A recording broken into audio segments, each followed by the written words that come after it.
Welcome back, everybody, to episode 3 of Millennial Culture. Now, tonight is the night where we have this debate that everybody been talking about all day, all night, all week, over the weekend, whatever, whenever you started talking about it. But it's this video that just so happened to go viral about a man who's just so happened to drop off McDonald's to his kid.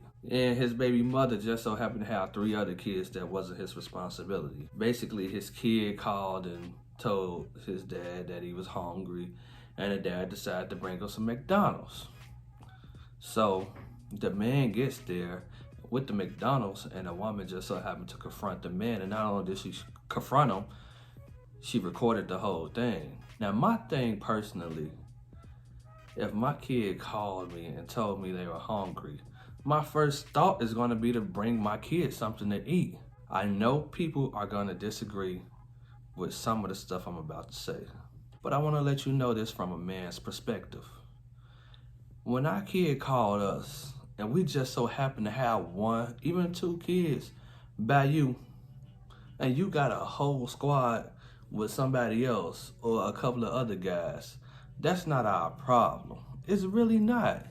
There's no disrespect to the kids, but I don't owe that priority to make sure your other kids eat. As wrong as it may sound to some people, and I get it. I really do get it. But those are your kids. You laid down with somebody else to have them kids. We didn't decide to have them kids. I'm not even a stepdad. You and I not married. Basically, our relationship has been over with. So now you holding me accountable for bringing food for these other kids. And yeah, I hear some of y'all saying it already. Well, why would you bring food for your child and so he can eat, he or she can eat in front of that kid or the other kids, they other siblings? That's not what I was thinking when I sat to grab that food. And honestly, we wouldn't be in this position if, one, she was feeding the kids and the kid didn't have to call me and ask for nothing. 2, if she called me and say, look, we ain't got nothing to eat right now, and I want to make sure the kids eat. Of course, I got our child, but I also have my other children.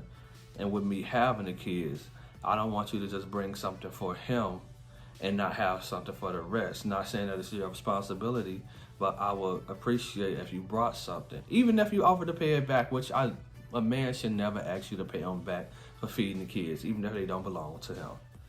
But I feel like the mother should have did a better job in that case. Could he have thought a little better? Yeah, if he would have thought it through. Maybe. Who knows what type of guy he is. But basically, by the way she made him feel by recording him, she put him on fences to defend himself, which I would have defended myself too. Now you want me to look like a clown in front of everybody. Like I just said, skip your kids. Because that's how some people feel. Everybody gonna have a debate on how they feel about the situation, and you can say whatever it is that you may want to say. But some people gonna say them kids. And that's just exactly what it is. And some people gonna have the kind of heart to be like, okay, you know what? I got them, I can help. But just the world we live in, everybody ain't gonna have the morals to want to do something for somebody else's kids if they not dealing with the mother. Them not my kids, they're not my responsibility. Now, on the other hand, hey, you might have somebody who be like, yeah, I know the other kids over there, and if my son calling me saying he's hungry, I know the other kids there, I'll look out for them, but that's just not the case for everybody. Everybody have their opinion in this world we live in. Now, me personally, would I would have thought it through to bring the other kids something? I would like to say I would. But who knows if I was ever in that situation, what I would have done. We all say what we would have done. But you can sit here and think about it like this. We have time to sit here and get on social media and give our opinion about what we feel about the situation and how we would have responded. You don't know what you would have done in that situation. I just read somebody comment on social media who went through a similar situation like that. And they didn't think it through. They just knew they had to feed their child. They didn't think about everybody else in the house. So it happens more commonly than you guys are aware of. So before you go around judging other people about the decisions they made, I want to let you know your decision may not have been perfect at that time either. And with that being said, I want to thank you guys for tuning in to another episode of Millennial Culture. I'm just being Junie. I'm out. Peace.